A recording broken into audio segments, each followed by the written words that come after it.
Assalamualaikum warahmatullahi wabarakatuh. Jumpa lagi dengan Etetek.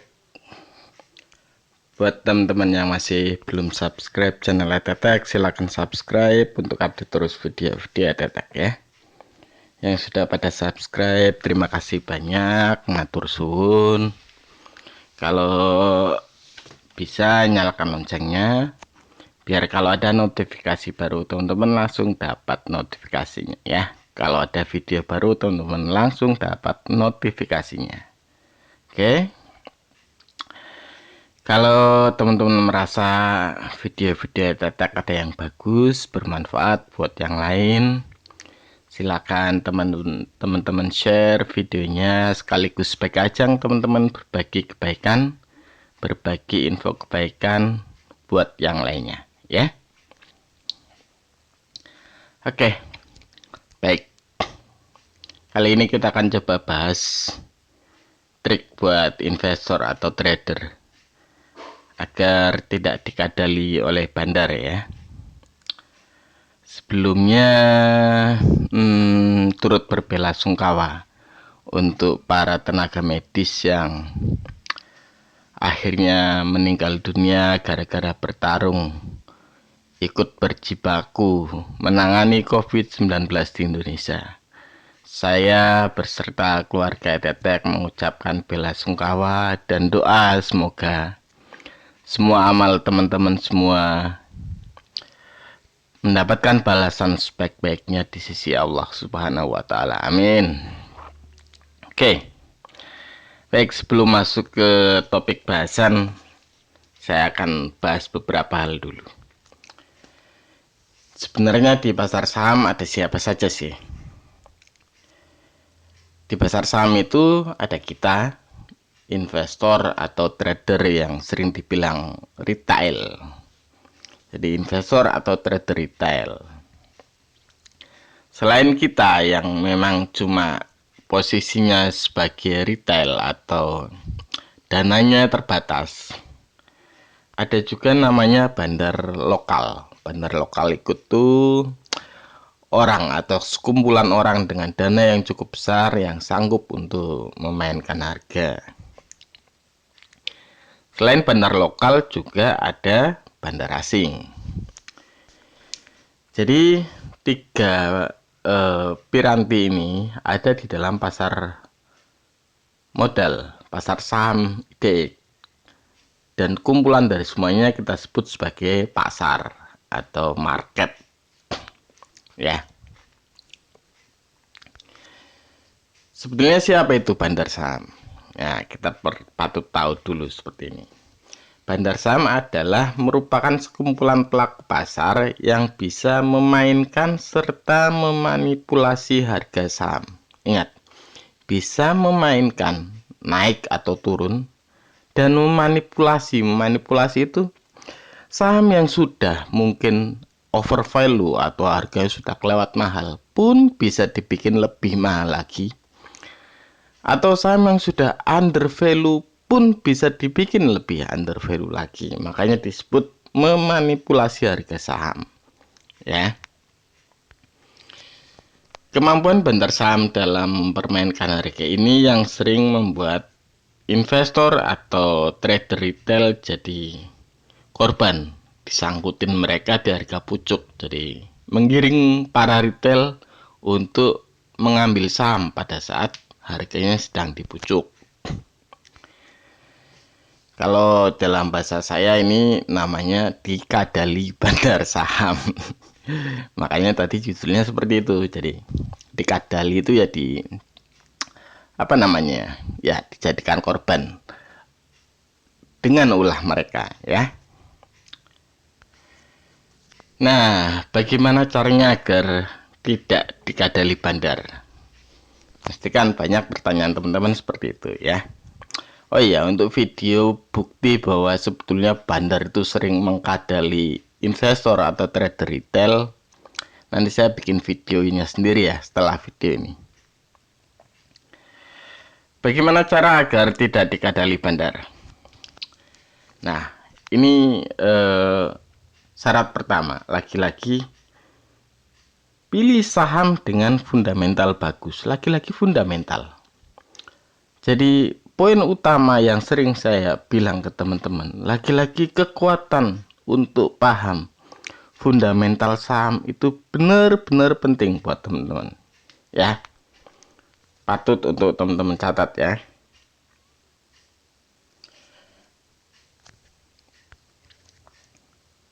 Nah, kalau memilih saham dengan fundamental bagus itu seperti apa? Teman-teman bisa lihat di video etetek cara melakukan fundamental analisis secara sederhana. Kalaupun teman-teman males, sebetulnya sudah disediakan list saham-saham yang bagus, yang sering orang bilang saham LQ45. Silakan pakai itu. Kalau teman-teman memang males untuk melakukan fundamental analisis, pakai saja saham LQ45 sebagai patokan. Kalau teman-teman tanya, Pak, minta list rekomendasi, susah-susah amat sih. Saham LQ45 itu ada, dan itu bisa jadi list teman-teman. Teman-teman tinggal cari titik masuk yang bagus. Jadi, kalau memang teman-teman malas untuk melakukan analisis fundamental suatu saham, saran saya satu, pakai saham LQ45 atau saham-saham blue chip ya. Entah teman-teman sebagai seorang investor atau teman-teman sebagai seorang trader. Itu pilihan paling mudah, pakai saham LQ45 dan tinggal cari titik masuk paling amannya. Cara agar tidak terhindar di kadali bandar. Yang kedua, belilah saham saat berada di harga aman. Lagi-lagi kuncinya di sini lagi. Fundamentalnya bagus, harganya masuklah pada saat harga paling aman. Lagi-lagi kuncinya di sini. Ya kan? Makanya dua poin ini sering saya tekankan bolak-balik pada teman-teman, karena itu merupakan kunci yang patut teman-teman pegang saat teman-teman masuk di bisnis saham, entah sebagai seorang investor atau sebagai seorang trader. Keduanya pun intinya kita fungsinya kan sebagai seorang pedagang, dan dua itu wajib untuk diketahui seorang pedagang saham ya. Nah, beli saham di harga aman gimana caranya, Pak? Ini bolak-balik juga sudah saya bilang. Masuklah beli saham pada saat candle saham ada di garis bawah Bollinger Band. Jadi belajarlah untuk menganalisis candle. Minimal pakai indikator Bollinger Band. Kalau bisa tambah indikator lain, volume kah, atau indikator stokastik kah, atau indikator lain ya. Intinya untuk mencoba menemukan titik masuk, titik beli terbaik, titik beli teraman membeli saham teman-teman ya.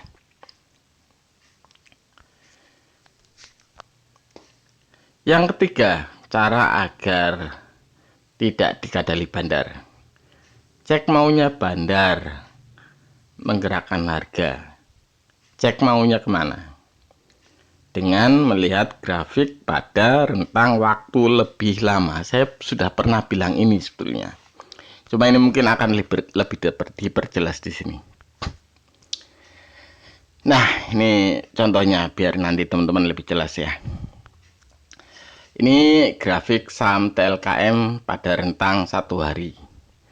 Teman-teman bisa lihat grafiknya. Ini kalau ini saya pakai aplikasi iPod sebagai contohnya. Nanti silakan kalau aplikasi charting biasanya ada di aplikasi sekuritasnya, jadi tidak usah bingung-bingung. Buat teman-teman yang tidak punya iPod bisa pakai di aplikasi sekuritasnya sendiri ya. Ini contoh saham TLKM yang sedang jatuh lumayan dalam.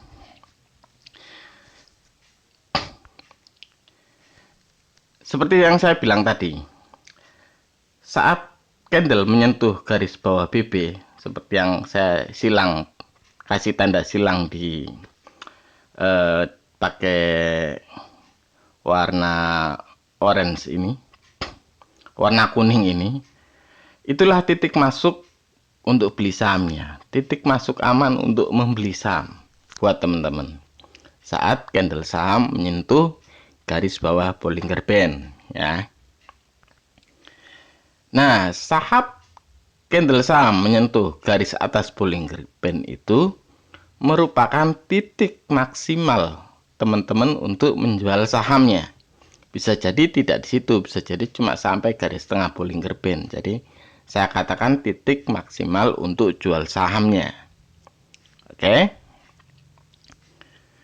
Nah, di bawah itu ada indikator volume yang menunjukkan volume transaksinya. Biasanya kalau merah itu menunjukkan lebih banyak yang jual. Jadi volume jualnya setinggi apa, itu merah. Kalau hijau itu berarti lebih banyak yang beli, menunjukkan volume belinya atau akumulasinya sebanyak apa. Oke, paham ya? Nah, kalau kita melihat pada grafik harian, teman-teman bisa lihat pada candle terakhir saham TLKM warnanya merah ya, volumenya warnanya merah, berarti pada pasar terakhir, pada pasar hari terakhir banyak orang yang menjual saham TLKM, entah retail, entah bandar lokal, entah bandar asing ya. Berarti banyak yang menjual sahamnya. Nah, di atas ini menunjukkan wilayah harinya. Jadi kalau day itu menunjukkan grafik candle saham harian. Jadi per garis candle itu menunjukkan pergerakan harga harian. Itu grafik day-nya, hariannya. Oke. Untuk paham maunya bandar, cek candle saham bukan cuma di hariannya saja. Jadi, cek candle saham dalam rentang mingguannya. Jadi, per candlenya minggu, dan rentang bulannya, per candlenya tiap bulan. Untuk bisa memahami maunya bandar arahnya kemana. Kalau cuma naik turun sesaat harian, itu adalah naik turun sesaat. Tapi ada rencana global yang sebetulnya pengen dia rencanakan oleh seorang bandar, entah lokal atau asing, dari pergerakan harga sahamnya. Dan itu yang patut kita coba pelajari. Nah, ini contoh candle saham mingguan. Teman-teman lihat, kalau tadi di candle saham harian, TLKM sedang dijual habis-habisan. Jadi kalau dilihat dari volumenya, candle saham harian tadi banyakkan yang menjual saham TLKM. Begitu juga di candle saham mingguan. W itu week ya, mingguan. Jadi cek di volumenya, transaksinya banyak yang jual atau banyak yang beli. Kalau banyak yang jual kayak seperti TLKM ini, berarti dalam rentang mingguan TLKM masih mungkin bakalan turun lagi. Ya. Ini kita akan coba perkuat bukan cuma pada rentang mingguan. Kita akan coba cek rentang bulanannya seperti apa. Kita pengen lihat sebetulnya arahnya pasar maunya seperti apa. Oke. Mingguannya kan masih banyak yang jual. Oke, selanjutnya kita cek di bulanannya. Ini candle saham bulanan. Jadi di yang saya lingkari itu M itu mount, jadi candle saham bulanannya. Teman-teman lihat, di candle saham bulanan pun selama 3 bulan berturut-turut banyak yang lepas saham TLKM. Saya kurang tahu maunya seperti apa. Ini berarti berdasarkan analisis teknikal, potensi TLKM untuk masih turun itu masih sangat kuat sebetulnya. Ya, teman-teman bisa lihat di sini. Dari grafik candle harian, mingguan, bulanan, semuanya masih banyak yang melempar menjual saham. artinya saham masih berpotensi turun. Ini yang patut kita coba cermati untuk saham TLKM.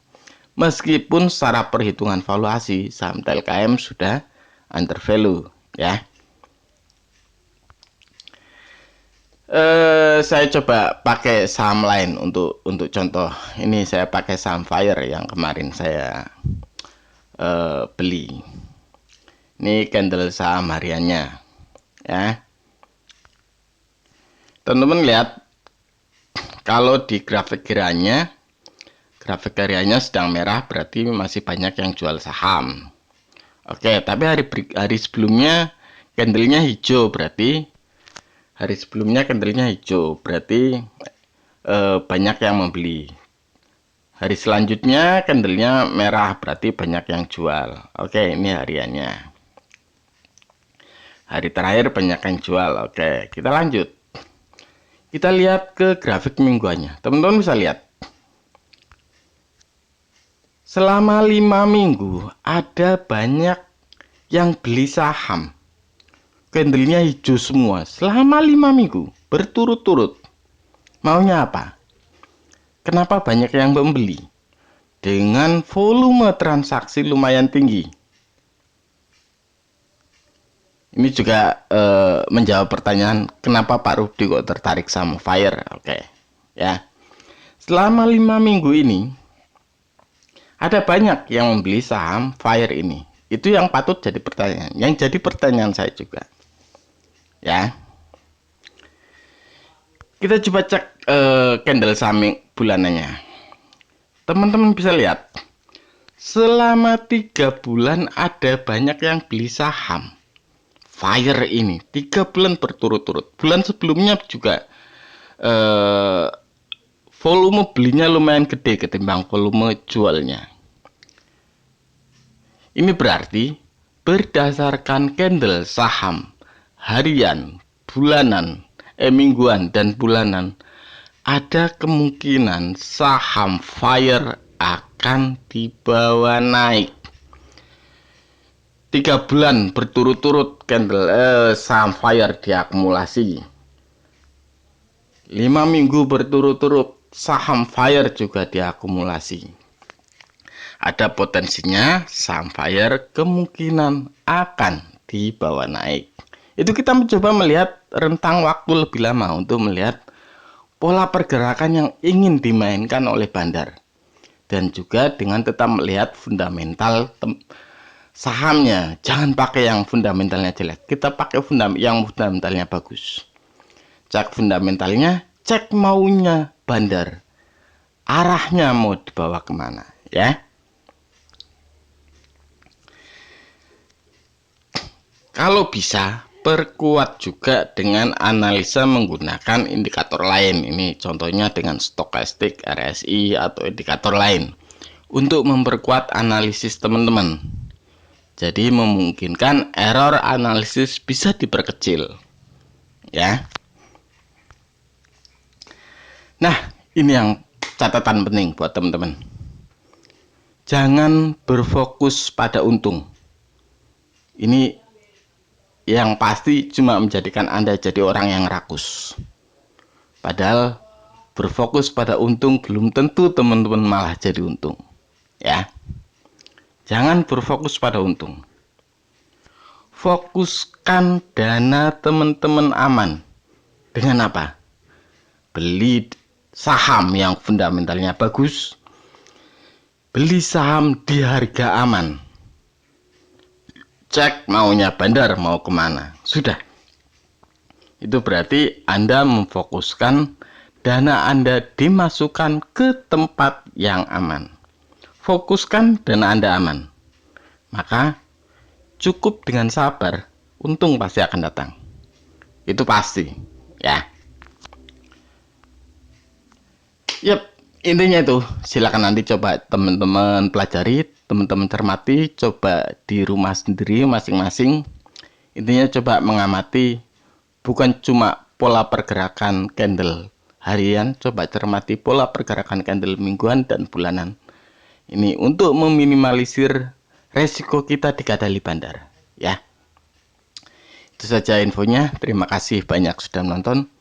Wassalamualaikum warahmatullahi wabarakatuh.